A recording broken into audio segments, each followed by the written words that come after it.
Welcome to Radio KAL, the Superman podcast brought to you by supermanhomepage.com, the number one Superman fan site in the world. This is our 125th show, released on May 27th, 2015. My name is Steve Eunice, and I am joined by my good friend Scotty V. Hey, Scotty. Hello, everyone. Hello, Steve. Thanks for listening. How are you going? Doing well, and I should say that we are brought to you proudly by our good sponsor and fantastic friend, Patrick O'Neill. Patrick O'Neill. Thank you, Patrick. Hey. Try to say that at the same time as you, because I thought it might be cool, but it kind of came out. Echo. Yes. But yeah, thanks, Patrick. Now, how have you been since we last got together for a chat? Doing pretty well. Everything's going, fairly nicely here. We're into spring. And it's been a little cold the last few days. I mean, it got warm in the daytime, but we also had frost warnings, and we were down in the high 30s overnight, which is pretty cold for us. Wow. Yeah, well, things are cold here, winter. So, got my hoodie on with my headset over my hoodie. So trying to keep myself warm. Yeah, trying to keep myself warm. But let's move on to our discussion topics. And as we do usually, we start with movie news. And there hasn't been a lot this past month. It has been fairly quiet on the movie front. We have had some rumors, and we have had some artwork that's kind of been released online. But other than that, we're, waiting patiently for, some of the stuff that will be released to promote Batman v Superman Dawn of Justice. We've had the teaser trailer, which we spoke about at length last month. But since then, we haven't really had too much to talk about. No, it's been, kind of slow, I guess. But, here's the thing. It's a 2-hour event that happens once every 2 or 3 years. And how much can they really give you without kind of giving everything to you? So we'll see another trailer, a longer trailer, at some point this summer, I guess, or maybe during the holiday time movies is when they're going to choose to show it. But by that time, we'll only be a few months away. So I'm not really sure what kind of other official releases we're going to get before much too sooner than then. So yeah, I'm sure San Diego Comic-Con will deliver something. Yeah, maybe. Yeah. That might be where they do a full length. Who knows? That seems a little early, but I guess it will come up on us before you know it. So yeah, for sure. Now, what we have seen are we assume they've leaked these promotional art style artist impressions of the characters: Batman, Superman, Wonder Woman. We spoke about we posted a news item last month about those, but additional promotional art has also been released showing Batman and Superman in battle poses, I guess, between, fighting, one where Batman's really punching the crap out of Superman and the other one where Superman's got Batman in a choker hold. So they seem to be very reminiscent of artwork and poses that we've seen in other comic books. Yeah, they look like some of the, I believe Jim Lee did the one where Superman has Batman by the scruff of the collar, and the punch, I think, is maybe the hush line, which might have also been Jim Lee. And there's some boxing style posters that also leaked, and so they've all been posted on the Superman homepage now. We weren't sure if we'd get in trouble for doing that, but they seem to have spread everywhere. So we just joined in the melee. Yes, indeed. They're kind of cool. I mean, I don't know. I don't think they really have anything to do with the movie other than somebody drew these up. But I mean, I can't really think of a place where they would be useful in the plot of the film, boxing style posters, as if they're Muhammad Ali and, I guess Superman was the most famous person to fight Muhammad Ali. But they're cool to look at, and you can kind of tell that they're in the style of the Man of Steel movie and the style of what we saw in the teaser. So they definitely have a connection in some way, but I'm not sure what they're going to do with them. If they're going to be anything, or if it's just a fan type of thing. Yeah, no, I have no idea. I'm sure they'll probably be used maybe on T-shirts down the line. We've seen some of the promotional art for Man of Steel used that way. Things like buttons and things that they release. I think if you go to Zazzle.com, you'll see a lot of that kind of stuff available on T-shirts and whatever you can print. Pretty much as far as promotional items are concerned, these artist impressions usually get put on that kind of merchandise. No, maybe we'll get some of those down the line. Now, other than that, we've had this persistent rumor about Doomsday. El Mayimbe, who was with what was the website that he was with? Latino Review, has now set up his own website called Heroic Hollywood. He's been on a couple of podcasts this past month with some scoops and things about Batman v Superman, and he seems to think that it will be officially, that Doomsday will officially be in Batman v Superman as the brawn that Lex Luthor uses to go toe-to-toe with Superman. What are your thoughts on that? Well, I mean, this rumor has been around for quite some time. It's not like he came up with this scoop. I mean, it was mentioned, I think, back as far as summer. So last summer, that Doomsday was going to have some involvement in the next film. I mean, fans were talking about it right away. I feel like it's too early if that is the case and they are going to use him. Now, they may not go the whole Death of Superman route if they ever do get around to Doomsday in these movies. You know, if you look at the comics these days, they've used Doomsday in a number of ways, and there's even going to be a new Doomed comic book where somebody's somehow infected by the Doomsday virus or something along those lines. And so they're using Doomsday in all sorts of ways. I guess probably because it's one of the most well-known ways that, well, I guess only way that Superman officially died in comics. So it's kind of a popular name. Even if a lot of fans didn't like the character and didn't really love the story, Doomsday is kind of a big deal in the Superman world. So it's kind of a thing that comes to everyone's mind. And years ago, a lot of fans were kind of clamoring for an official Death of Superman trilogy where you had the return and where you had the 4 Superman imposters, and then you had him come back and all that stuff.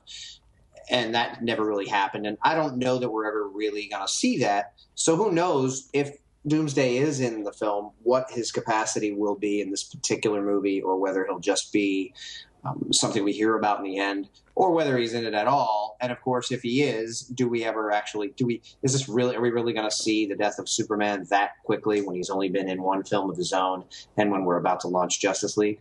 I wouldn't think so. It seems premature. But I don't mind, if there is a Doomsday type character in this movie. It doesn't seem like, we've always said Batman doesn't seem like much of a fight for Superman. Like, it seems, just a normal human being with some gadgets up against, a Kryptonian. Doesn't seem like much of a battle. And even Lex Luthor. No, he's going to be one of the new. He's going to be one of the new gods. So let's not, jump. Yes, right.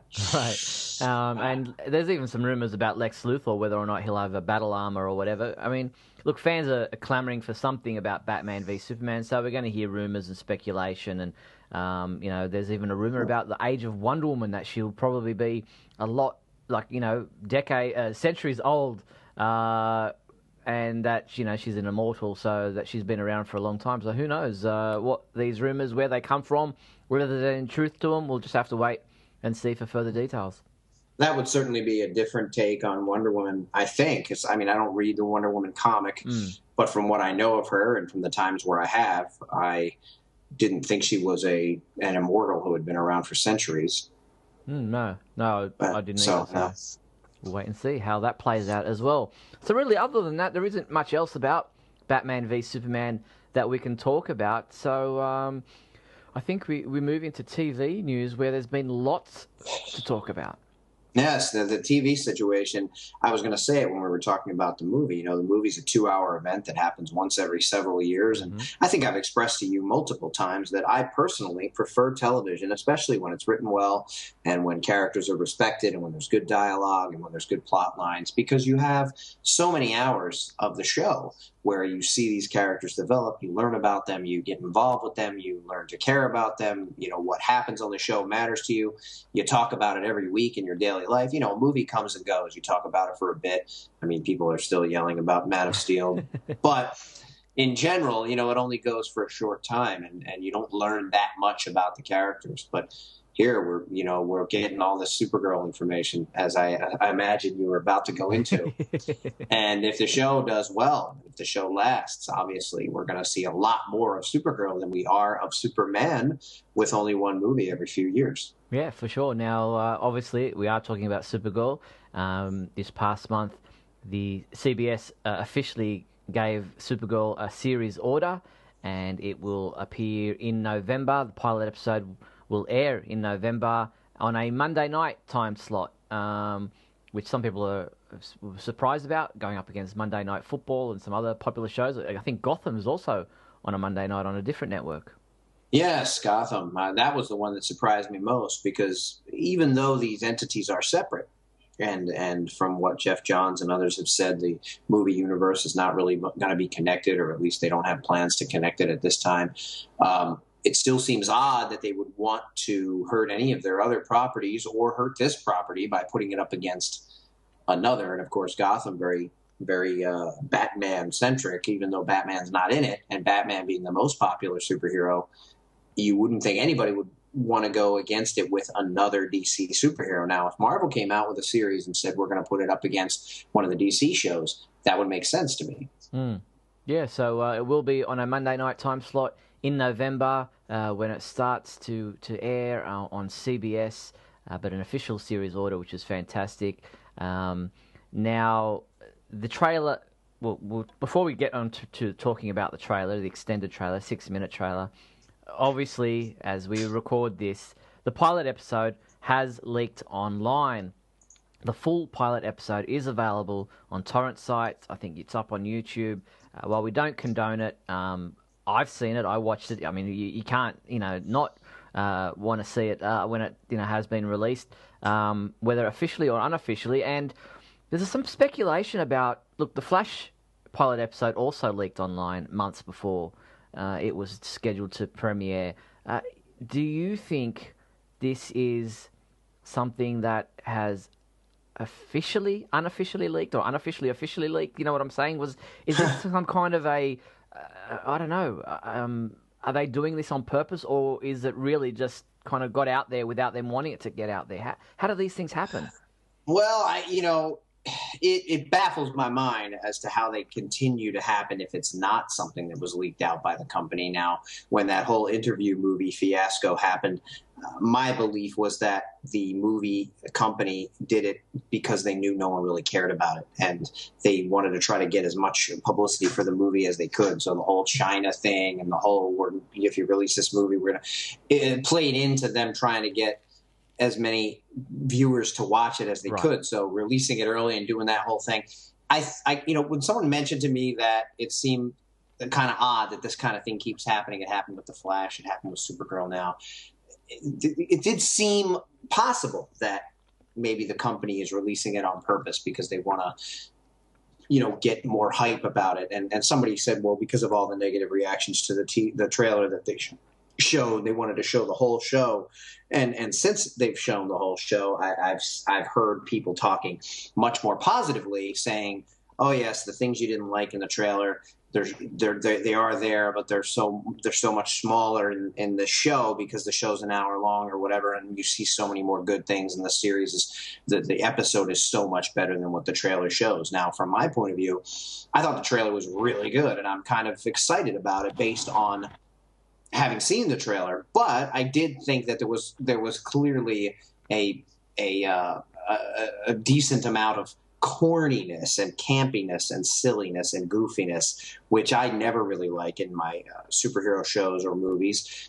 Marvel in general, much more silly and goofy, although I recently finished with the Daredevil season, and it was very kind of dark and gritty, and that's really more what I like, which is odd being a Superman fan, because most people will tell me Superman is not gritty, Superman is not dark, but he doesn't have to be. But the world around him and the seriousness of the plot can still be serious. You don't need to have characters like Cisco run around with seemingly forced dialogue, and some of that seemed to be going on in the Supergirl trailer, which, from that point of view, if they wanted to say, no, there is some stuff like that going on in the trailer, but here's the whole show, this will give them a better idea and maybe it won't hurt us as much. But I thought that the trailer did a really good job of showing the coolness that the show could be, even though there was some of that corn present in it as well. And as far as that, I think I came to the decision that it doesn't really make sense to me that WB or DC or whoever it is that's in charge of this project would release it, because I'm kind of worried now, because I feel like, having been released early, all those people who watched it aren't going to be that excited or care as much when the pilot time actually comes around. They're going to go, well, we'll just watch it the second week because we've already seen it. Yeah, well, that's an interesting topic that you raised there, because actually The Flash, which, as you said, and as I said, leaked online months ahead of its premiere, the Flash premiere episode, pilot episode, ended up having the biggest ratings ever for a pilot episode on the network that it was shown on, or the night that it was shown on. It set some kind of a record for that particular episode. So that doesn't seem to be the case. It doesn't seem to be a drop-off because of the fact that it leaked online early. So you have to wonder whether or not that just creates more hype, and people saying, well, you got to see it now. You just got to go watch it, and, let's catch it at the beginning. Maybe they'll show something extra, or maybe they'll, I don't know what the reason is behind wanting to see it online. Maybe they want to watch it with their families. They watched it online themselves, and they say, look, come along, and look, the pilot episode is airing. Let's sit down and watch it. This is really good. And so, it works in that way. I'm not sure how it helps or hinders, but it's obviously, there's some precedent set. Yeah, the truth is, a lot of people, even though people have asked me about comic books or about TV shows or about radio shows I've downloaded and listened to. I mean, I haven't actually done that, but just the idea that it's possible that you could do that. And it does seem like, even though they ask me, most of the people who ask me still never end up doing it. So I think you're right in that, even though it is available, and almost anybody who would care about something like this does have a computer, does have access, would have the ability to watch it, for the most part, aren't going to. But the people who are really huge fans, and the people who really can't wait, and the people who rush to it and watch it, will have the ability then to go out and tell their offices, and tell their schools, and tell their friends, and tell their families, as you say, that may then get the hype built up more. So either way, I think, is possible. I mean, my initial thinking, as I said, was that would hurt it, because people had already seen it. So why would they be excited? You want your premiere to be really exciting. But you're right, with The Flash, I didn't realize it was the highest rated, but I know The Flash has better ratings than Arrow, which has been on for 3 years, and The Flash is brand new. So anything can happen. I'm still concerned about CBS, not because CBS can't make a good show, but because they're not really known for superhero shows, and they're not one of the networks that can afford to have only 5 million viewers. Now, The Flash has 5 million viewers, and it's considered a smash success. Gotham has 5 million viewers, and somehow that's staying on, and that's on Fox. Generally, the big networks need 8, 10, 12, 15 before they start saying it's a definite that it's going to stay on. But again, we've talked about this before, too. Times are changing in television, and a lot of the DVR things are counting now, and people watching them on the repeats, and they're counting ratings, and they're counting viewings differently than they used to. They used to really go by the numbers that they thought they had for Nielsen ratings or whatever. There's no real way to know exactly how many people are watching your show, but it's actually getting better now, I think, with digital trackers and DVRs and things, because these things are actually reporting and going back to the sources, and I think they're getting a better idea of what shows really get. And because so many people are watching them so many different ways, the ratings are seeming to slip a little bit in terms of being as important. So maybe that means good things for a show like Supergirl, because normally these shows don't get massive ratings. Smallville lasted 10 years with an average of about 2.5 million when you average out all the 10 years, which just wouldn't be a show that would last on a network. I mean, Constantine got canceled, and it had, I think, more than that. So I don't know the exact numbers, but I was looking it up before, maybe 2 million, maybe 3 million, somewhere along those lines. And now we're in an age where there are superheroes all over the television, and every network seeming to have one. And Netflix has one, and it's going to have more. And so they're not stopping, and they're very popular, and yet some of them still can't make it. So just that it's on most people assume that a show like Supergirl, Krypton coming up would have been on the CW, because they seem to be the place where all these superhero shows from DC go. But other networks want to get in on it because they do know that it's a popular thing, that it's a big deal. So hopefully it does well. Hopefully it does. And look, the extended trailer, which we spoke briefly about, was released. It's 6.5 minutes long. It itself garnered great viral hits. It in 1 week it had 10 million views on the official CBS released YouTube trailer, and 10 million views is like in 1 week is more than some of the shows that CBS get as viewership, as you're talking about with ratings and things like that. So within 1 day, I think it was like 5 million, or a couple of days it was 5 million, and then within a week it was 10 million. So it's obviously got a lot of attention. It gained more views than any of the other trailers for pilots coming up in this, in the upfronts that were released for the upcoming season of TV shows. All the other new TV shows put together didn't get the same views as the Supergirl trailer did. So that is great news and bodes well for the success of the show. And I think CBS will see that and think, well, this is fantastic. Well, it's interesting. I showed the trailer to everyone in my family. I showed it to my wife, and then I showed it to my older daughter. She's 8.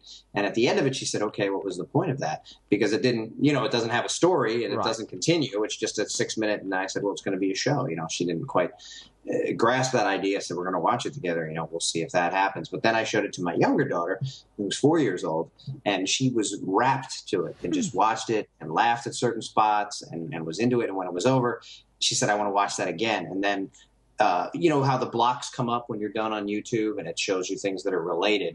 One of the speeding bulletins where you have Melissa Benoist eating the Superman cake, the Superman symbol cake at the wrap party. She said, I want to watch the one with the cake, because she could see that it was Supergirl and she could see that she was. I said, that's not a show. That's a different video. But the show will be coming on.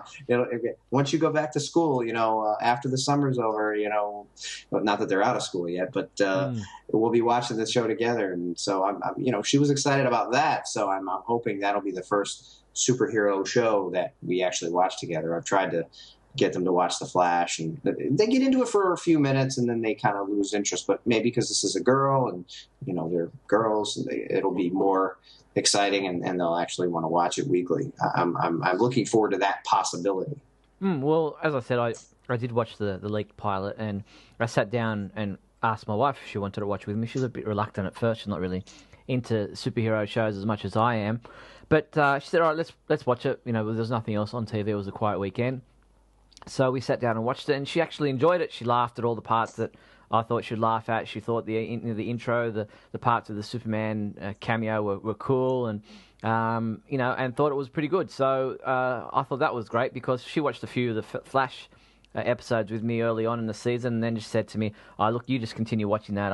Don't wait for me to watch it. Just, I'm not really that worried." And so I just continue watching the Flash episodes on my own. But hopefully, this is one that she'll want to sit down and watch week to week. Well, I'm with her on The Flash. I watch it because I'm kind of a slave to superhero things. I couldn't continue with S.H.I.E.L.D. The writing just seemed too stilted to me. The acting just seemed too bad. I've heard it's gotten better. With The Flash, I don't think I had a choice from day one. They said it was going to be a Flash show, and I said, oh, well, I guess I'm stuck watching that. And I watched it, and there are some good episodes, and I thought the finale was fantastic, but it's a little too goofy for me, so that's why I was a little bit concerned about the Supergirl trailer, because it's the same people, and they've already said that Arrow's going to be more comedic and lighter in tone for the 4th season, because they see how much more successful The Flash is, and they see that people are liking it, and I hear a lot of people saying best superhero show on TV is The Flash, and while I disagree, obviously the money people who see that it's more successful are going to try and model these other shows to be more like it. So I found myself a little concerned about Supergirl, because the thing that bothers me most about The Flash is that kind of, it's not so much the lightheartedness, it's the bad humor, it's the campy humor, it's the stuff that I don't really find to be funny. It's, Cisco is not funny to me. He's goofy, he's over the top, and his dialogue is very forced. Him making up these names, him saying these terms from comics and things. Chloe did that to a certain extent on Smallville, and after a couple of years, that got a little old too, because it was kind of neat at first, the way they did plays on words, but then when they ran out of things to do, they just kept trying to shoehorn things in that just didn't really make sense coming out of a person's mouth. And when they do that, and that's what happens, I think it's been happening with Cisco from the very beginning. When I sit there and I go, oh, that's kind of cool, and this is a little spoiler from about 10 episodes ago, if you haven't watched The Flash yet, when he puts his hand through him and Cisco has apparently met his demise, I kind of found myself going, oh, that would be good. And then I kind of went, but that's kind of mean to say, and I don't really think they're going to there's no way they're going to let that stand. He wouldn't go out like that on this kind of a goofy show. And I knew that it would be reversed, and of course it was. And I felt a little bad for a minute, because I don't want to be, you ever see anybody dead. These are characters on a show. They're not really, but I wanted him off the show. I mean, I don't think anybody on the show was cast well, first of all. And I think that the writing is too goofy. So everybody being involved with it that was already involved with The Flash, this Supergirl show, was a concern of mine to begin with. But having watched the trailer, and I haven't watched the leaked pilot, I was kind of abstaining from it purposely because of my concerns that, not that I'm going to help if I don't watch it, that people wouldn't watch the pilot when it actually airs because they've already seen it up to this point. I was staying away from that because unless it was leaked by the company, and that's a little shady if it was, but they can do that if they want. It seems like this should. These kind of things, the Batman Superman trailer being leaked when it was supposed to be this big IMAX event, and that kind of ruining their plans. And I know these companies make millions of dollars, and I know we're all peons compared to them, and they're like gods sitting on thrones as gold piles up, and they complain when a movie makes $700 million that it was a failure. But yet they do put a lot of time and money and effort, and there's a lot of people working on these, and there's a lot of people counting on them to do well. And then somebody goes out and steals footage or steals props or steals things and puts them online, and everybody watches them for free, and nobody's waiting around, and nobody, the anticipation doesn't have to build, because every time you turn around, someone's going to steal something and put it online, and you can just watch it there. So in a sense, I was kind of staying away from watching it because I felt angry that it had happened. It's not changing my life. I'm not breaking things in my house, but I was disappointed that it had happened, and so I didn't watch it. But having not watched that, but watched the trailer, I still think the trailer had everything that you need, everything that you want to have in a Superman-themed show. I thought the pilot of Smallville was fantastic. I thought it showed a lot of promise, and I thought the first couple of seasons were great, and there were a lot of great episodes in there. But as you know, for me, the show kind of went by the wayside and kind of fell apart, and they didn't continue that promise that was presented there. This starts right in. She's already Supergirl. She's flying around. She's punching trucks. She's fighting superhumans in the street. And she's also got that kind of cute, geeky demeanor as Kara when she's not Supergirl. And I think all that works. The plane rescue was fantastic. I mean, it was exciting. It was great. A lot of people said, we've already seen this plane. Didn't we see this exact thing in Superman Returns? Similar, I guess. But, I mean, that's what super people do. They stop planes from crashing. It's kind of a big thing. So I just loved everything that they showed me there. I didn't love the stuff at Catco. I didn't love Cat herself. I thought it was a little too chintzy, a little too goofy, a little too silly. You've seen the episode. How far do they go with that without giving everything away? And does it continue from there, or are those moments kind of sparse in what we already saw? Well, the Catco part of it, I don't mind. Look, as opposed to you, I like not the goofiness, but I like the lightheartedness and the fact that the Flash is not taking itself so seriously as, say, the Arrow did. I kind of stopped watching Arrow halfway through season 2. Stopped watching Gotham halfway through its first season. I like the more lighthearted superhero stuff. I like the gritty stuff and the dark stuff, and I like the serious stuff. I like Man of Steel, but just for some reason I find superhero, the humor and that I kind of I'm drawn to it more than say you might be, but. So the fact that the Supergirl is probably more in line with where the Flash is as far as its tone is something that I like. while there are goofy lines and some stuff that you go, you groan at instead of laugh at, there are going to be people who are going to laugh at that. Not everyone's going to like everything the same. But the Catco stuff kind of gave me a vibe of the Devil Wears Prada movie. That kind of relationship between her and her boss, and that kind of goes all right for Kara as a character. I don't really like Cat Grant the way she's portrayed, but I guess that's the point, is that she's supposed to be this gruff type of obnoxious character who Supergirl, or as Kara, has to work for, and so that's her daily grind. Is not necessarily something that she really loves to do, and that's why she becomes Supergirl and finds this outlet through doing the stuff that she's able to do as Supergirl. So it's not as much a part of the episode as other stuff, so it's not grating if you don't like the Catco kind of stuff. It isn't a major part of the episode. Cat Grant is in it for a bit, but not a major part of it. All in all, it's well balanced. I think the episode it does start to get dragged down a little bit when this villain comes into it, and you get into the DEO stuff, and the trailer doesn't give you the spoiler that most people think it does. People say, "Oh, I watched the pilot," and it's basically everything that's in the trailer that the trailer pretty much tells the episode. But actually, it doesn't, because the whole DEO stuff was a bit of a surprise to me as to how Supergirl and her sister and the DEO are all connected. I think that was played out pretty well. So all in all, I think the trailer was a great tease, as it's supposed to be, even though it's 6.5 minutes long, and the episode itself is like 42 or 46 minutes long. It gives you an idea of what to expect without actually giving it all away. Most of the stuff that's in the trailer is pretty much towards the front of the episode. All the Superman, the Danvers, all that kind of stuff, you see pretty heavily in the trailer, and that's as it should be, because that's the origin of Supergirl, and giving you a bit of a background of how she came to Earth and all that kind of stuff, and that's played out well in the episode itself too. Well, I'm definitely interested in seeing it. I love the trailer. I did watch it several times, and the third or fourth viewing, the stuff that bothered me didn't bother me as much anymore.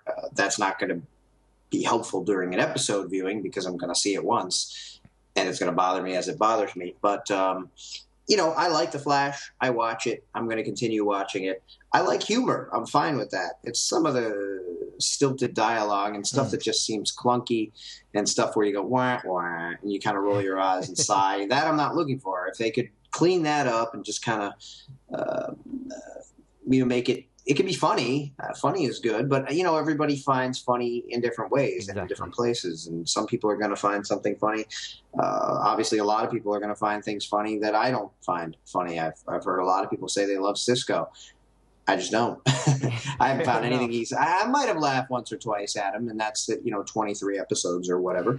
But they try to make him laughable in every episode, and the problem is it laughable or is it laughable? Is it laughable because it's funny, or are you laughing at the character because he's a goofball? And for me, it's more of the goofball thing. And I think Flash has kind of come into his own a little bit.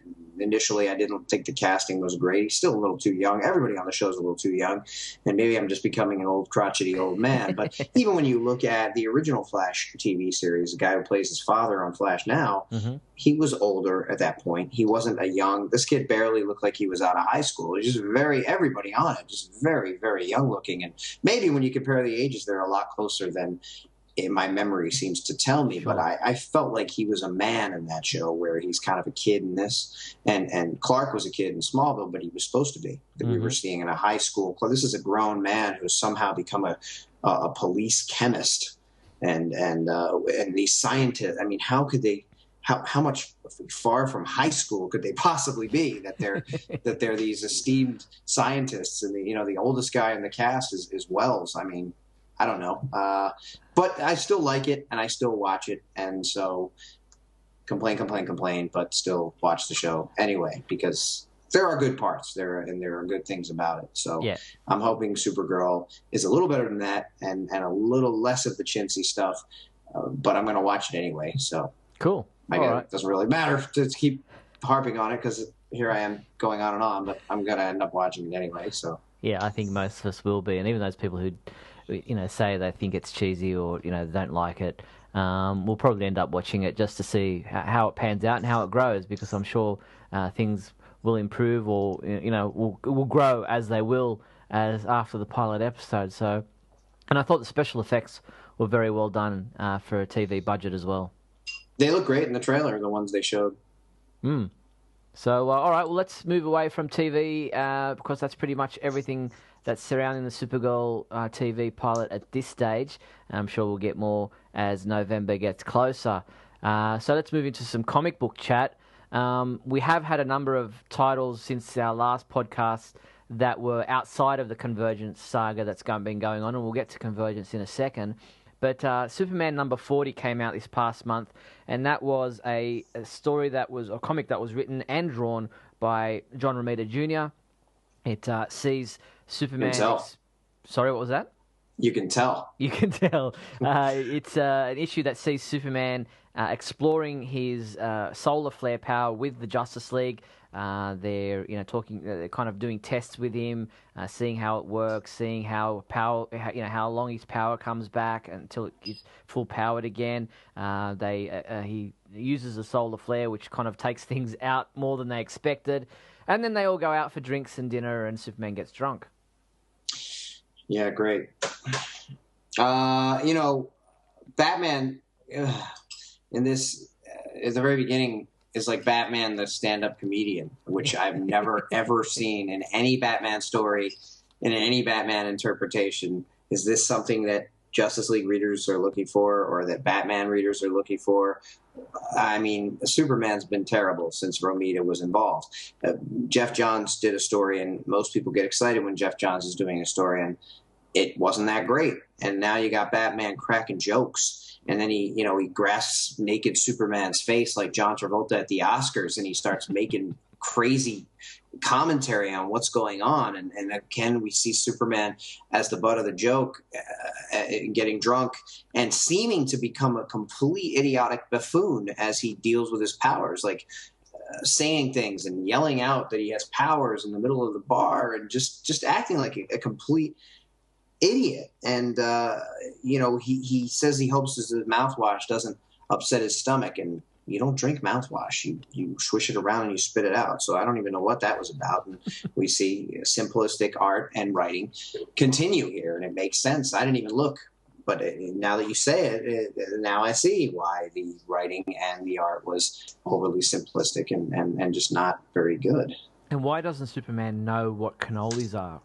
I agree. I don't know why he doesn't know. He just seems like a complete idiot. And they're trying, like the whole thing in the Thor movie when he first came to Earth, where he doesn't understand beer or tea, or that you're not supposed to smash your glass. That kind of stuff was kind of funny because he was from another realm and he had never been on Earth before.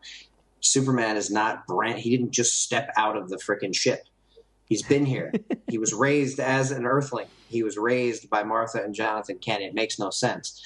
And maybe they weren't ready for this, and John Romita Jr. just had to take over because Jeff Johns went to do better things, or he got tired of whatever. I don't know what the deal was, why that partnership broke up so quickly, why the long-term Superman team is already over. But maybe they just had to rush into a story here, and the art's rushed as it usually is with Romita. And now we got his writing too, and it doesn't seem like he understands any of the characters. Batman doesn't act like that. Superman doesn't act like that. I don't, this is a Superman story, and it's just not good. I mean, I don't know. And then at the end there, you see Superman, the photo of Superman bleeding from his right side of his face with his left eye bruised, and then Lois is looking at the screens, looks at Clark, who's got exactly the same patch on exactly where Superman's bleeding, with the sunglasses covering his, busted up eye, and she makes the connection. I guess. I mean, I guess. I read it and I said, I guess that's what they're trying to show us, but I think I only know that because we know she's about to out him in the comics. Yeah, that's right. But other than that, I mean, it wasn't incredibly clear that that's what was going on there, but nothing really in this story was incredibly clear. No. But I guess that takes us up to the next issue that was also released this past month, and that was Justice League number 40. And what did you make of Justice League number 40? I'm trying to recollect Here's what I don't understand. What I don't understand is how DC or anybody at editorial or anybody involved in the release of these books can look at Justice League 40 right next to a copy of Superman 40 and say, let's release both these books in the same month or at all together, ever. It's like chalk and cheese. Yeah, exactly. It's Superman 40 is cheesecloth, and Justice League 40 is artwork, and it's beauteous to look at, and it's a very interesting start of the story. It's the Darkseid War coming up. We get to see Darkseid, who's always been a badass, and it's cool to see. We see Metron in there. We see the anti-light monitor, or whoever it is. We see all these big things going on, and the art looks beautiful on every panel. And I was kind of worried because going into the story, if I remember correctly, I read that they had 5 different artists, and it was like page 1 through 6 was this artist, and page 7 through 12 was this artist. And every time I see that, I go, it's going to take me out of the story, because as soon as I get to the page where it's a new artist, I'm going to go, this doesn't look like he looked just a minute ago. But I didn't notice at all. I read the story, and it flowed perfectly, and the story was perfect, and the art looked wonderful, and I don't even think Superman was on a page. Oh, yeah. There's a big spread of a different era of Superman with his red trunks. There's the Superman fighting Superboy, right. And there's so because they're talking about Convergence. That's right. They're talking about past crises and right. Yeah. Right. But the Superman, the current Superman, it's not a story about Superman. It's a story about the start of this war. Yep. And I enjoyed every page of it, and I thought it looked wonderful. And I don't understand the dichotomy between the two. And I understand the whole thing. We were saying before, some people will find things humorous that other people don't, or whatever. I don't know who is comparing these two things and going, "Oh yeah, I like both of these." It's very hard to do when you release them, and they're supposed to be in the same kind of line and the same product, and you're supposed to be kind of getting the same quality, I guess. I don't know. No, go ahead. I don't understand it either. But as you said, Justice League number 40 was a great setup for the Darkseid War, which looks very interesting. It looks like a massive story, and Jeff Johns seems to be on the mark here again with another great story. Let's hope that it plays out as well as the prologue setup seems to be. Yeah, hopefully. His Superman story fell flat, but he seems to be good at some of these Justice League stories. So it's very interesting. What I did want to ask you is, did you notice something that happened in the battle with Metron that I missed? Because 2 panels earlier, he says he can't be affected. I can't be affected as long as I'm in this chair. But then 2 panels later, he gets hit and he's on the ground, and he's being affected. If he can't be affected, how was he affected? Okay, I'm just scanning through the pages now. Yeah, while he's in the chair. Okay, something. He was. I think it was the other Amazon hit him, I guess, with some sort of electricity. But he's in the chair. Doesn't matter if she catches him from behind or from the side or from above or from below. It doesn't matter what she does. He's in the chair, unless that's untrue, and he can be affected in the chair. But it seems like an interesting contradiction, because it's very close to right after he says, I can't be affected. He didn't get up. He wasn't out of the chair. He was still in the chair. And yet he's not. He seems to fall out of the chair because of what happened to him. I'm not sure. What was it, a mind attack and something that made him, fall out of his chair? And then, of course, he's out of his chair. He's vulnerable. Once he's on the ground. But, maybe it was. It wasn't clear as to exactly what it was that hit him. It wasn't 100% clear. He kind of screams. He's in pain or whatever. There's electricity around him, and then he's on the ground. But you don't have it on the list here, but there was a Divergence comic book that we didn't talk about. I guess it was Free Comic Book Day. Yeah, correct. The Divergence comic book, Free Comic Book Day offering from DC Comics. And it had a number of stories in there that are not necessarily previews or sneak peeks at upcoming comics, but rather stories that will set up or are, told within the context of the books that are coming out in June.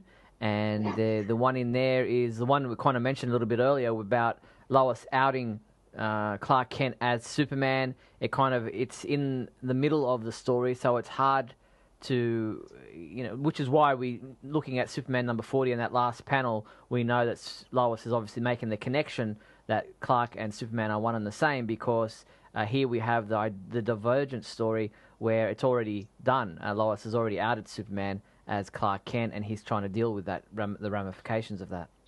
Yeah, I found it was strange because it's clearly already happened, and yet we didn't see it happen yet, which I guess is still going to come about in the main books. And I guess it's a good way with a free comic book. People who come out and don't care about DC or don't care about Superman or whatever get this free book and maybe read that story and then go, this is going to happen. Maybe I'll pick it up and see why or see how. Yeah. And I guess that's what it's kind of like an advertisement. It wasn't. Again, the art was bad on the Superman story. Maybe on all the stories. I thought Commissioner Gordon. I don't read Batman very much, but he didn't look much like any Commissioner Gordon I ever remember seeing when they reveal that he's the one getting in the new suit. But it was weird. And then, of course, I don't know if it was Romita again, but it looked really Romita-ish and bad. And then when you find out that it's already been revealed and we haven't found out why or how, then I guess I started to realize, well, this is kind of like an advertisement to try and get people who wouldn't be reading it to maybe say, well, that seems really interesting. Batman's going to be in a robotic suit with machine guns on it, and it's going to be Commissioner Gordon, so maybe I'll read it. Or Lois Lane, told the whole world who Superman is, so maybe I'll read it. I get it, I guess. Yeah, I didn't get to read the whole Divergence book because I'm a digital reader these days, so I didn't get to the comic book store. But a week after it was released, DC Comics have then released the digital versions of those, or 2 weeks later, or whatever it was, so you can still read those digitally if you didn't get them at the time from your comic book store. So it is hard to kind of judge how that will play out, that Divergent story, because we haven't actually seen Superman number 41 yet at the time of this recording to be able to judge how the beginning of this new Truth arc will play out in the main Superman titles. We've panned it a little bit. A lot of fans have kind of given a lot of their comments about it, looking at the solicitations for June and July, sorry. I think we've already got August as well. So looking at some of the stuff that is coming out in the next couple of months, looking at the titles, the covers, it's, Superman on a motorbike, Superman wearing a T-shirt, jeans, a buzz cut. We've spoken about it at length already about our feelings on what it might be. But until we actually read it with Superman number 41 and onwards, it's hard to judge at this point in time. But it seems like there is no way back for Clark Kent. Yeah, I don't know, unless they, again, restart the universe or whatever it is they're doing with this Convergence and then the Dark Side War and two sides of super-powered beings, even more super-powered than Superman, fighting each other and having to do with, Metron saying that the universe is in danger, it can't come apart anymore, and these kinds of things. Seems like they're trying to get us ready for another major change or another major shift or something along those lines, but who knows if they're actually going to do that. Along these lines, we had a sneak peek of, I guess, Action Comics, where we see what's going to sort of come about as to why Superman's going to lose his powers. It's not clear as to how it's happening, but leading from Superman, I guess it's a sneak peek of Superman 41. I'm not certain exactly, but seeing him lose his powers, his powers are wonky, as we saw in Superman 40, and now he's having more difficulty, and he's fighting all these strange undead-looking creatures, and he's trying to make his way to the fortress to find out what's going on, and when he gets there, the fortress doesn't recognize him and takes his suit away. I find it very interesting. Most people are complaining that Superman doesn't ride a motorcycle, and doesn't wear a T-shirt, and doesn't have a crew cut, and doesn't beat people up with bloody fists. I find it interesting because my whole rap on this, and it's been from the beginning when anything has changed, is that it's another day in the life. It's another adventure. It's another never-ending battle. You know, it's going on. This is what happens in his life because these are spectacular beings and they have spectacular things happen to them, whereas the rest of us wear our normal clothes and go to work every day and come home and watch some TV and go to bed. These people do amazing things and have amazing things happen to them all the time. So the fact that he's losing his powers for a while and changing his look for a while isn't really that unsettling to me. It's actually kind of interesting. Not that I want him to be powerless. Not that I'm one of these people who think you can't write interesting Superman stories because he's too powerful, but because I think it's interesting to find out why it's happening, how it's happening, how he's going to deal with it, and how he's going to come out of it on the other side. And that's what's going to happen. I mean, anybody that's listening right now, be assured by me, even though I don't know exactly what they're doing, that I feel almost 100% certain that that's what's going to happen. I mean, it's going to be a story. There's going to be a reason for it. You're going to like it or you're not. And then at the end of it, there's going to be a triumphant return and we're going to see great things. Now, that being said, the New 52 has been a disappointment for most people that I talk to, myself included. But I wasn't closed to it at the beginning. I read it. I've still been reading it. I read it for this podcast. And I just haven't been that impressed by really any of the Superman stuff that's come out of it. The Justice League stuff is probably the best stuff. And at times, I guess, action has been okay. So I'm just as happy to see things change as I am to read the story and hope that it's good, because it hasn't yet really done much for me. No, I think that's the point too. A lot of people are saying, well, it's all well and good to see a story like this. You know, we saw it in 97 with the Electric Superman. You know, as you said, it's going to go something. It's a change, something different. How's he going to deal with it? How's he going to come out the other end? And yes, he did come out the other end. We had the Superman Forever, Alex Ross cover, all that kind of stuff, and he was back to his normal powers. I think the problem with that, with this time around, is that leading up to this point in time, he hasn't been the normal Superman, or he hasn't been the Superman. The stories haven't been that great for them to be able to do this kind of a big change kind of thing, because, you know, we're leading to a point where people are going, I just want to get Superman back. We haven't had him, and now here we are. We're not going to get him. Still, we're not going to get him. You know, so there's kind of been that kind of, oh, here we go again attitude from fans saying it just, when are we going to get good Superman stories rather than Superman always being outside the normal Superman, that we know and love. Yeah, that's understandable. And I hope that maybe whatever this leads to leads us to some of that. Yeah. I'm not saying it has to be any specific version of Superman, but exactly, a Superman that does what Superman does, and maybe some of his supporting characters act the way his supporting characters act. Yeah. And, we have some good stories. That's what people are really looking for. And I don't think it matters, as long as you're writing good stories, how you do it. But there just hasn't been that many good stories in the Superman realm since the New 52 started. And a lot of people had problems with it before the New 52 started, because I guess they ended with Grounded, and that wasn't really well received. So it's just been a long time since there's been a really good Superman consistent story. Superman story. So yeah. That's what the problem is. Now, looking at Convergence as a whole, we've had all these different titles: Adventures of Superman, Action Comics, Superman, Man of Steel, there's the Suicide Squad, there's Booster Gold, there's all different stories where Superman or Supergirl or Superboy is involved in some capacity, and from different eras, different versions, different timelines, different Earths. Some of the stories have been really good, others seem to be rushed, others seem to kind of just be done because they can do them. Some lead into the main Convergence title, which has been up and down and not really that consistent or that good. But all in all, some of them, it's just been nice to be able to see these characters, what they've been up to, or how they're reacting to different circumstances, and get some Superman, Superboy, Supergirl action that we haven't really had in a while. Yeah, I mean, like you say, it's a mixed bag. I mean, a lot of the books are strange. I didn't care for the Justice League book at all. Mm-hmm.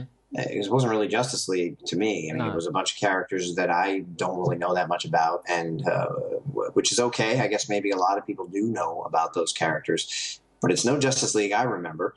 The Supergirl Matrix one I thought was horrible. I thought both of them were horrible.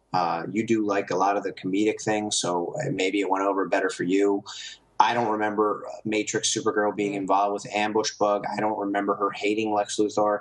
In my memory, she was in love with him, and that was the reason she was there. Now she beats him bloody. It just everything seemed strange and out of character, and the whole "ain't I a stinker" thing and all that stuff.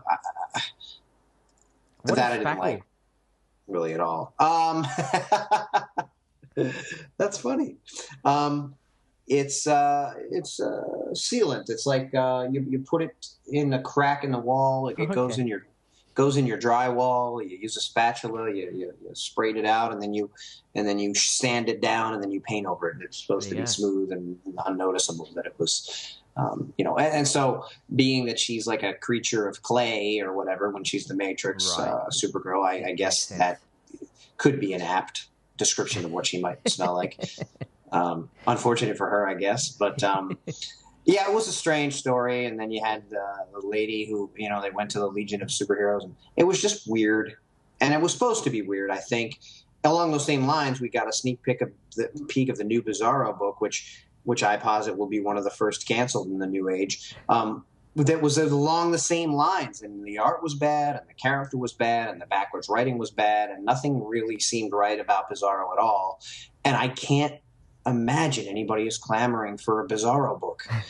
I want more Superman books just like anybody else does, but I don't know that anybody wants a Bizarro book. Maybe some of these things a lot of times seem to me they're going maybe for younger readers, and that's kind of the way the art looks and the way the guy talks and things. Well, maybe that's going to appeal to. Go ahead. The Bizarro book's only a limited series, so it's not an ongoing series. It will only have a certain amount of defined issues, and so it definitely won't get cancelled because it will only continue for the run that it's set to go for. I thought it was one of the new 24 books. It is, but it's only, as I've been told, or as I've read, only a limited run. So whether or not another writer will take on the title after the initial run, I don't know, but I know that it's a limited run to start with.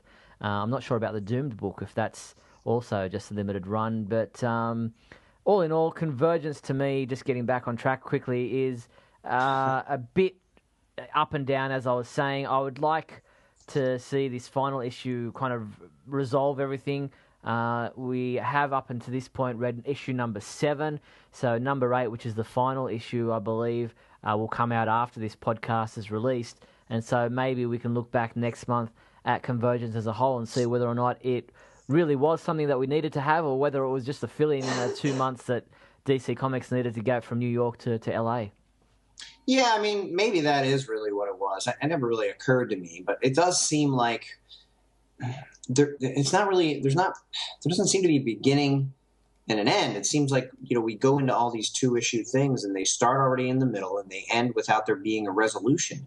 The one where Superman and Lois have a baby just kind of ended. So I go, okay, well, it was a sweet ending, but do they live? Do they die? Is this going to continue? What exactly is going to happen at this point? And I guess we're going to find that out in one issue of the Convergence title proper, which only has one issue to go. And yet I don't feel like we've really gotten anywhere. And I don't understand why it happened to begin with. And I don't understand why some guy named Demos that no one's ever heard of, that has no importance in the DC world as far as I know, was the only person who was able to free Brainiac, who is one of the big bads in the DC universe. That I just don't get it. I don't understand how he has that power, or why Brainiac needs him to free him, or why he's trapped by this guy, or who this guy is.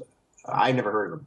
Yeah, no, it wasn't a character I was familiar with. I think it's from some other property that DC also now publish, and so it wasn't a character that I was familiar with. I know Michael Bailey was a bit more familiar with him when I chatted with him last time about who Deimos was, and I'm still not clear on the character. So it for a DC Comics reader who knows the Justice League characters and all that kind of stuff, Deimos was threw me for a loop. I didn't know who he was, what his powers were, how he could do what he was doing, why he was doing what he was doing.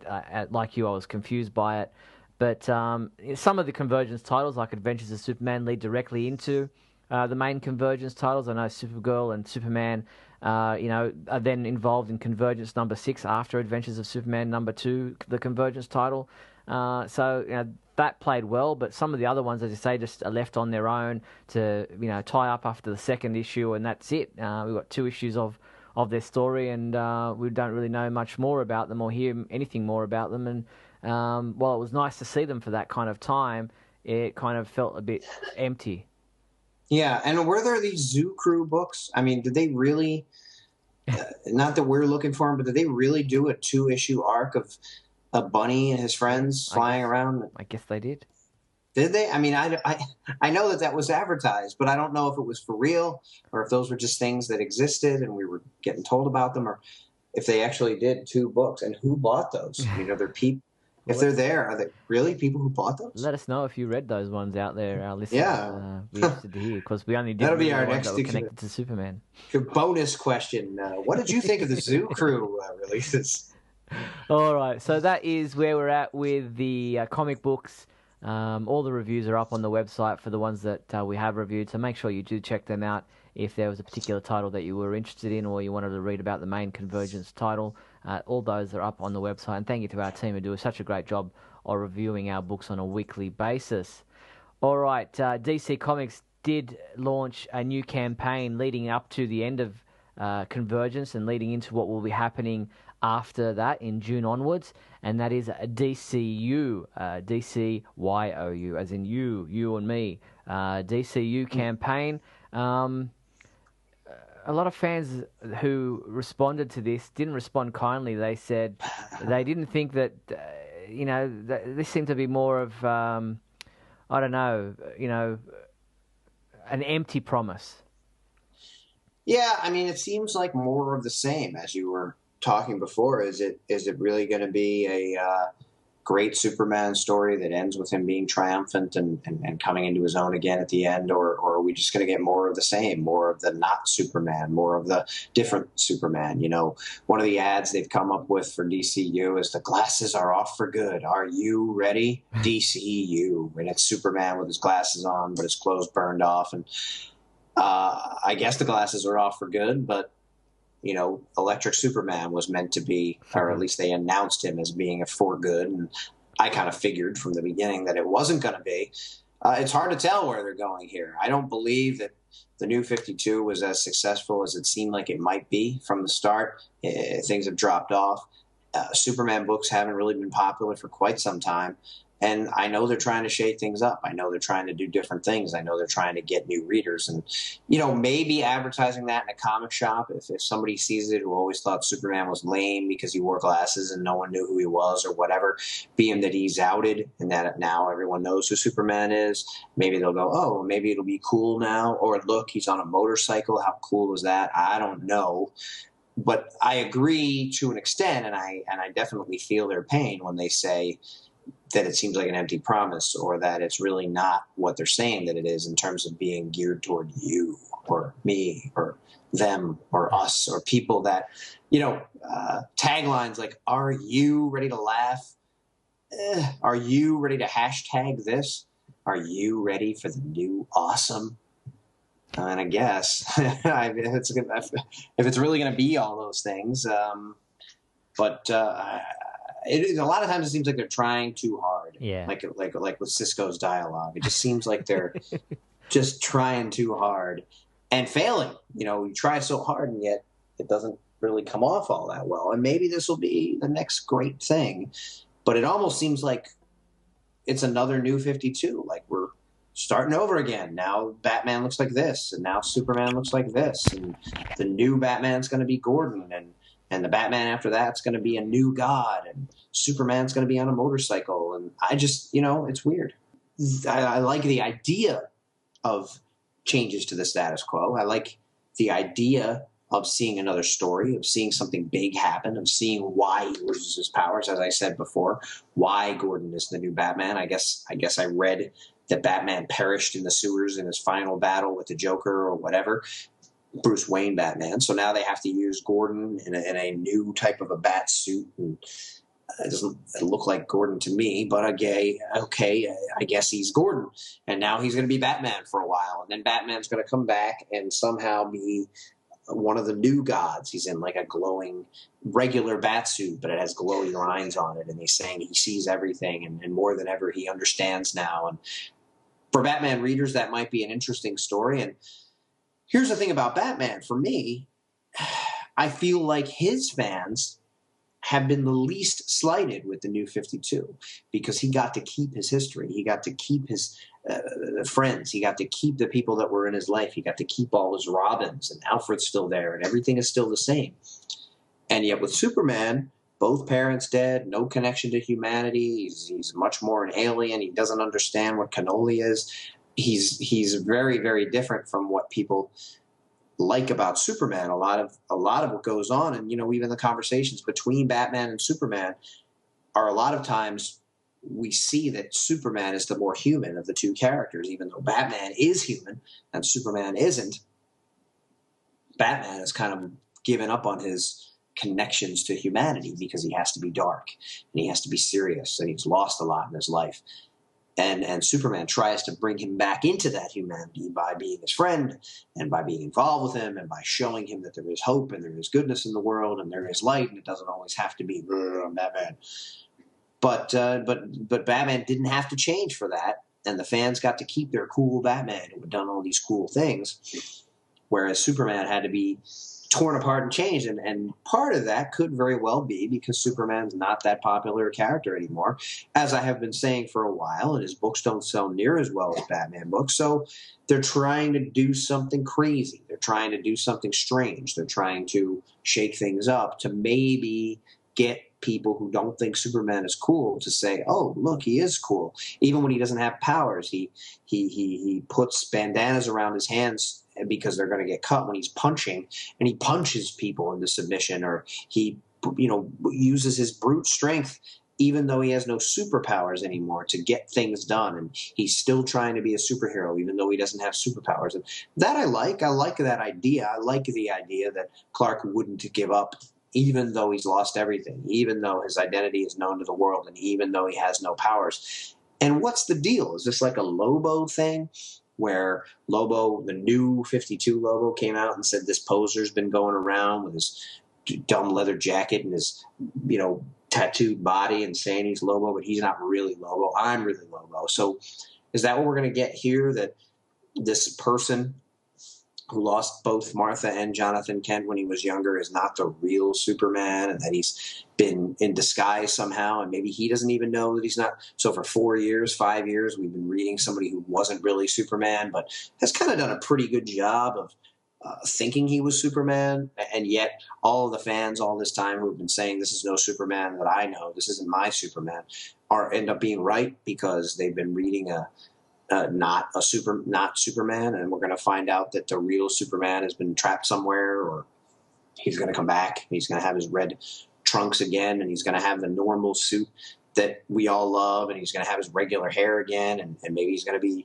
in love with Lois again. But that would mean that Lois has to change too, and all these other characters have to change too from what they've been since the launch of the New 52. And with all that being said, after Batman goes through this phase where Gordon's Batman for a while, and then Bruce comes back, and then he's a new god for a while, and then that storyline ends, Batman goes back to status quo, being cool, badass Batman in his black and gray or whatever suit he decides to wear, and everybody gets to continue with the story because all the Robins still existed and everything still went great. But now here we are again with Superman, who lost everything, changed everything, and is now kind of back to where he was before. But what are we actually going to see? I mean, are we just going to continue along the lines where Lois and Clark were married? Are we going to see a new Superman again? Are we going to get Jonathan and Martha back? Or is anything, they've been saying that when this convergence is over, we're seeing a glimpse into these other universes and other versions of our favorite characters. But when all this is over, the New 52 line is going to continue. Even though we're taking the New 52 off the books, we're still going to continue with those storylines and with that continuity. So I don't know if it's going to continue this way. I mean, it's unclear right now with all these new campaigns DC is launching and all these new books DC is launching and everything that's going on and all the changes that are happening to Superman. Are they really going to go all the way through this and then go right back to Superman the way he was? in the New 52, or are we going to actually see a combination of some of these multiverse Supermans that we've been seeing during Convergence? I don't know exactly what they're going for, but I know, as Steve, you were saying, that people are kind of growing tired of seeing all these changes happen, and then we kind of get back to another series of changes, and then we go again through a series of changes, and we never kind of get to a place where we can just be comfortable reading a Superman story, where we feel like we're reading a Superman story and where we're getting what we want. Yeah, no, you're 100% right. No, so it's frustrating for some fans, and I guess we'll know where things are at once this big truth arc takes place in the main Superman titles. And until we get there, we can speculate, we can make our own comments, we can look at the artwork, we can look at the sneak peeks and form an opinion, but we really can't definitively say one way or the other whether this will be a good story until we've actually read it. And so, like you, I'll be giving it a chance, checking it out, seeing what it's like, and I guess the proof will be in the pudding. As always. As always, we shall see. Now, the other announcement that DC Comics made this past month was that this whole concept of the DC Bombshells, we've seen these variant covers of, like World War II style posters of the characters and they look fantastic. But there'll actually be a series based on Supergirl, Wonder Woman, and Batwoman, I think, or maybe it's Batgirl. I'm not sure what they're going with for this. Set in the World War II era, and it will be a mini-series, I guess, for this concept, as well as more variant covers that will take place in August for that whole DC Bombshells concept. But an interesting idea of creating its own title. Yeah, I love the look of these. I love looking at the August solicitations with the Bombshells #1 picture, where they have your Batgirl, Wonder Woman, and Supergirl on the cover. We've seen these statues, and I like them. I've been tempted to buy them a number of times, and now we're going to see a full story going on in this World War II era. And sometimes they can be fun. I've read those kind of things before. Watched movies that were variants of a different timeline, that kind of thing. People seem to like different timelines and different universes and different things that happen. So I think it's going to be interesting. Yeah, and I think it's interesting that they've got two women called Marguerite who are writing and doing the artistic duties on this. Marguerite Bennett is the writer, and Marguerite Sauvage is the artist on board this DC Bombshells feature. And we look forward to seeing what that's like. I think it's good to do these kinds of different things and setting. I mean, Wonder Woman really is a World War II type character, isn't she? I mean, a lot of the time that's where her origins lie. Just like with Superman, sometimes particular fans really like him in that 1940s era. So Wonder Woman lends herself to that time period. Yeah, I think it'll be interesting to see her back in that time period again, in this obviously non-continuity tied in episodes of whatever it is that goes on there. And how long is the series supposed to run? Is it?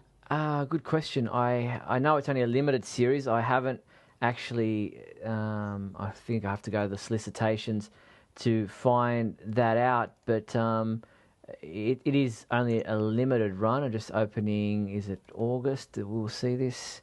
DC Bombshells. Where are we? Bombshells. Here we go. The ultra popular statues from DC Collectibles comes to life in their ongoing comic book series. Learn the story behind this alternate reality where the Second World War is fought by superpowered women on the front lines and behind the scenes. It all begins with the stories of Batwoman, Wonder Woman, and Supergirl. Doesn't say in that how many issues it will be, but I did read somewhere that it was a limited run. Okay, well, I mean, that could be all right, because it's probably not something that needs to be ongoing. No. And a lot of times, something with a finite ending is good, because you get through the story and it ends. And it's good to actually have a beginning, a middle, and an end, as opposed to a lot of these ongoings that there's a lot of filler and there's a lot of stuff that isn't really necessary. So that could be good. So I like something like that. So I think I'm going to read that one. Cool. And before we move into the big questions segment of our show, the other news I wanted to mention is that June just coming up, so our next podcast won't be until the end of June. During June will be the Superman celebration in Metropolis, Illinois. We've spoken previously about the special guests who will be attending there this year. You can add Candice Patton from The Flash, who plays Iris. She will be another special guest at this year's Superman celebration. There was a few comments, well, she's not in a Superman show. She's not been in anything Superman related. Why is she going there? Just like the, what's her name that's plays Black Canary in Arrow is also a special guest there this year. They haven't always had only Superman guests. A couple of years ago, they had Miss Numa, who played Catwoman in the old Adam West Batman TV series. She was a special guest there one year when I was there. I think it might have been back in even 2003. So they have special guests from other comic book properties who do attend, and sometimes not comic book properties, just sci-fi properties. So she'll be a guest this year, which I think is pretty interesting considering her show is still going on. A lot of the guests who appear in the Superman celebration are guests from past eras. And it's great to see that they'll be able to get someone who's a current star in a current DC Comics property. Yeah, I mean, it's neat. I did think the same thing, but I am aware that they have different people there. I think they're out of Superman people who are willing to come. I mean, probably. So, they got to go somewhere, I guess. And Flash is definitely a popular show. And he's similar in spirit to Superman, I think, even if he's a little lighter and a little more of a Joker or whatever. He has that do the right thing type of attitude, and it's kind of connected in that way. So it's a neat guest list. Are there anybody? What is it? The two Lanas. Yes, that's right. And Stacey Hydak and the actress who played Lana in Superman the movie. I'm just skipping on her name at the moment. Both in attendance this year. So that's all ladies on the major special guests this year. Nice, very nice. So I hope the people who go there enjoy it and enjoy the meet and greet. Exactly. Don't forget that our Superman homepage meet and greet is also taking place at this year's Superman celebration, and it will be taking place again in the Hardies, which is not far from the Superman statue. It's within a very close walking distance of the Superman statue. And this year, our Clark Kent and Lois Lane team of Jamie and Rhonda Kelly are back after missing last year. They will be back as our team taking on the Superman homepage meet and greet, hosting that with lots of prizes and giveaways for everyone who shows up. So make sure you turn up on the Friday morning, June 12th at 10:30 a.m. inside the Hardies, located at 601 Ferry Street, not far from the Superman statue. And thanks again to Hardies manager Antoine Johnson, who is allowing us to use their space there this year in the comfort of their air conditioning, which is always good because it gets very hot there in Metropolis at that time of year. It was very hot when I was there, I remember. So, that'll be good, being in the air conditioning. Yeah, so enjoy it, everybody. Yeah, June 11th, June 14th is the 4-day Superman celebration there in Metropolis, Illinois. Head to supermancelebration.net for further details. All right, let's get into the big question segment of our show.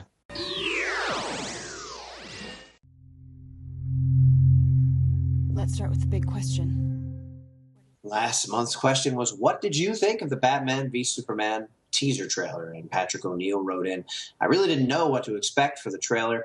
It's a very thought-provoking trailer, as I think the different viewpoints that are being expressed are probably exactly how the real world would react. I like that they're continuing with a real-world approach. I have to say that I'm very happy that it definitely seems to be a Superman-centric story and not a Batman-centric story. Overall, I like the trailer. Keep up the good work. You guys are the best podcast on the net.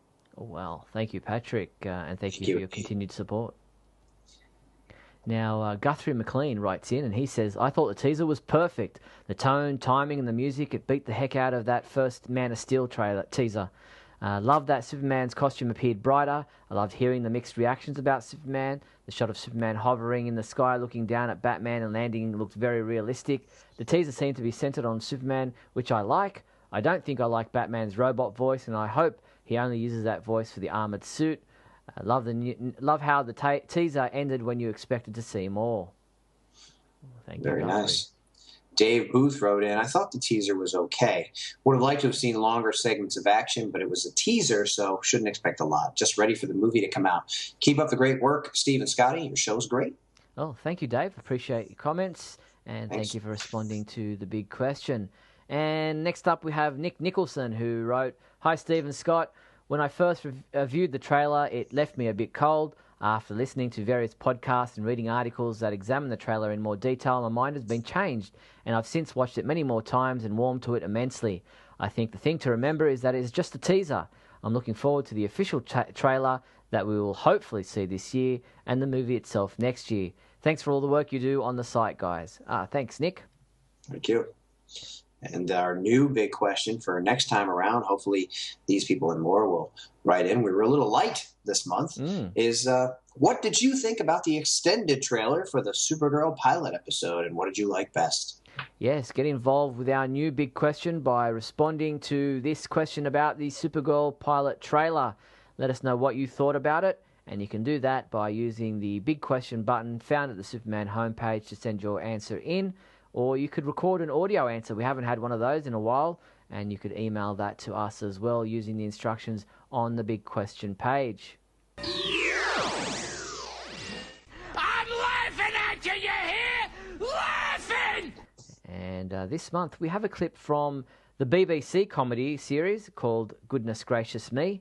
And in this clip we find out that Superman is actually from India. Wow. Goodness gracious. Come on, beta, let's clear these comic books away. Oh, don't move that. That's my Superman collection. I'm trying to put it in order. But you've got so many. Do you need this many comics? Superman's my favourite superhero. Ah, well, I can understand that. He's so brave, so strong, so Indian. What? Superman Indian. No! Come on, you've seen the film. He runs faster than a speeding train. There's only one country where you can run faster than the trains. What about Clark Kent? Clark Kent. National health glasses. Bad haircut. Go to Calcutta, you see millions of civil servants dressed exactly the same. No, Dad. Superman comes from Krypton. Kerala. Think about it, yaar. He's got 2 jobs. Indian. Never takes a day off work. Indian. And how does he get around? Cheap flights. I don't believe you. Not just Superman. Batman, Spider-Man, Incredible Hulk, all top superheroes come from India. Rubbish. Not rubbish. You look at the ancient Hindu texts, they're full of superheroes. There's Holy Man, Hanuman, Catman do. Catman-do. Okay, forget that one. But also Mongoose Man, Bribery Man, Latrine Boy. Well, there you have it. Very funny stuff. And we've got a few of these comedy sketches lined up, so thank you, especially Patrick Aslan, who always helps me find some of these comedy sketches. We've got a few lined up for a couple of months now, so we've usually get pretty light on comedy sketches, but we've got a few up our sleeve, so check those out in the coming months. But like that one there from the BBC comedy series, Goodness Gracious Me.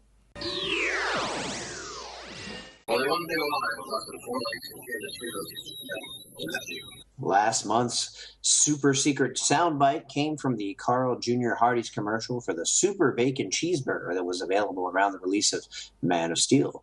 Let's hear it again. We'll be done before lunch. Right after lunch.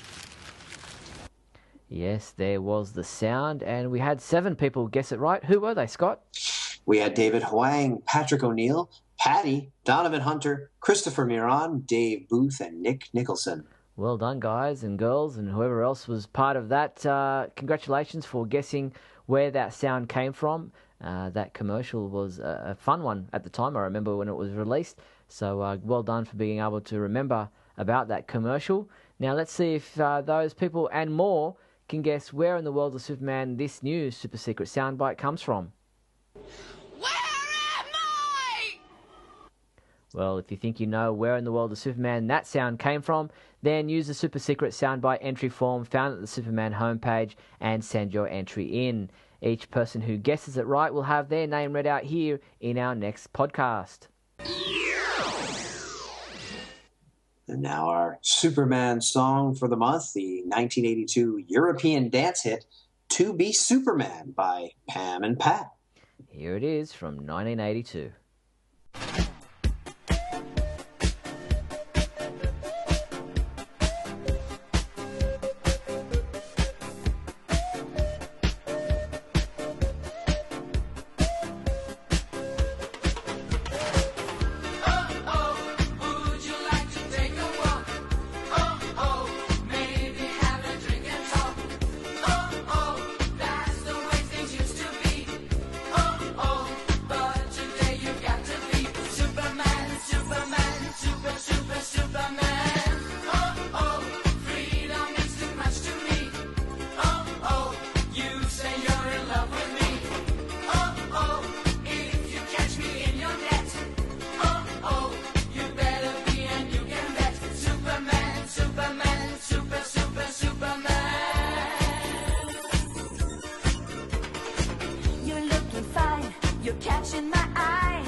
Well, there you have it. You get your disco on there, Scotty?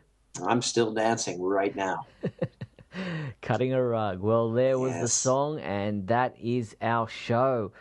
We had fun this month, bringing you all our thoughts on everything going around with Superman this past month. Now, remember, if there is a topic you think we've missed out on discussing, maybe there's a big question you'd like us to ask the fans, if there's a song that you would like to request, all those suggestions and anything else you'd like to let us know about this podcast, we're only too happy to hear from you. You can use the KAL feedback form found at the Superman homepage to send us your thoughts, or you can send us an email. My email address is steve@supermanhomepage.com.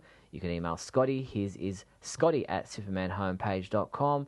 And we're only too happy to hear from your ideas and probably use those thoughts in a future podcast. But for now, that is this month's show. Thank you for listening, and thank you, Scotty. Thank you, Steve. It's been good as always. And remember, everyone, always look up in the sky. You've been listening to Radio KAL, brought to you by Superman Homepage and our sponsor, Patrick O'Neill.